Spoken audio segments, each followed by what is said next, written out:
पुण्यातल्या कसबा मतदारसंघात 1.5 वर्षापूर्वी झालेला पराभव भाजपच्या फारच जिव्हारी लागला। मात्र या पराभवानंतर तेव्हाच आगामी विधानसभा निवडणुकीत ही जागा जिंकण्याचा निर्धार भाजपने केला। हा निर्धार करून भाजप पक्ष थांबला नाही, तर लोकसभा निवडणुकीत कसब्यात भाजपच्या उमेदवाराला आघाडी सुद्धा मिळवून दिली। यातच आता विधानसभेसाठी बापट आणि टिळक कुटुंबातील तरुण नेतृत्व सुद्धा भाजपच्या विजयासाठी मेहनत घेताना दिसतायत। भारत हा तरुणांचा देश समजला जातो, त्यामुळे हे युवा नेतृत्व भाजपसाठी किती फायद्याचं ठरू शकतं त्याचाच हा आढावा। नमस्कार, मी शिवानी, आपण पाहत आहात पॉलिटिकल महाराष्ट्र। 1.5 वर्षातच आमदार स्वतःच्या मतदारसंघातूनच लोकसभेला मागे पडल्यानंतर रवींद्र धंगेकर आणि भाजपचे हेमंत रासने यांच्यात लढतीची दुसरी फेरी कोण जिंकणार याची उत्सुकता आहे। मात्र जर भाजपला विरोधी उमेदवारांना हरवून पुन्हा एकदा हा गड ताब्यात घेतला तर या लढतीत अतिशय महत्त्वाची अशी भूमिका भाजपकडील तरुण नेतृत्व बजावणार अशी शक्यता सध्या निर्माण झाली आहे। पोटनिवडणुकीत झालेला भाजपचा पराभव टिळक बापट कुटुंबियांच्या सुद्धा मनात नक्कीच सलत होता। म्हणूनच रासनेंना यंदा तिकीट मिळाल्यानंतर या कुटुंबातील युवा नेतृत्व पक्षहित लक्षात घेत प्रचारात सहभागी झालेत।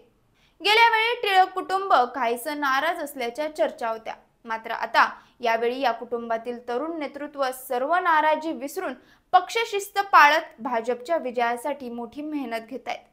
केवळ टिळकच नव्हे तर बापट कुटुंब सुद्धा कसब्यात पुन्हा एकदा भाजपचा विजय व्हावा यासाठी मेहनत घेत आहेत। स्वर्धा बापट, कुणाल टिळक आणि गौरव बापट यांनी अक्षरशः मतदारसंघ पिंजून काढला असून या 3 युवा नेतृत्वाच्या सक्रिय सहभागामुळे कार्यकर्ते देखील चार्ज झालेत। प्रचार फेरी असो, पत्रक वाटप असो किंवा छोट्या मोठ्या सभा असो, सर्व प्रकारच्या प्रचारात हे नेते अत्यंत सक्रिय असल्याचं दिसून येतंय।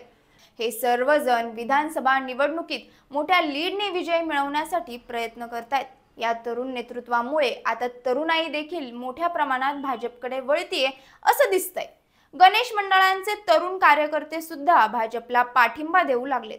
महत्त्वाचं म्हणजे या सर्व तरुण नेतृत्वाला अनेक ज्येष्ठ नेते मंडळी वेळोवेळी मार्गदर्शन करत असून नवे नेतृत्व या निवडणुकीत उदयाला येत आहे असं दिसतंय।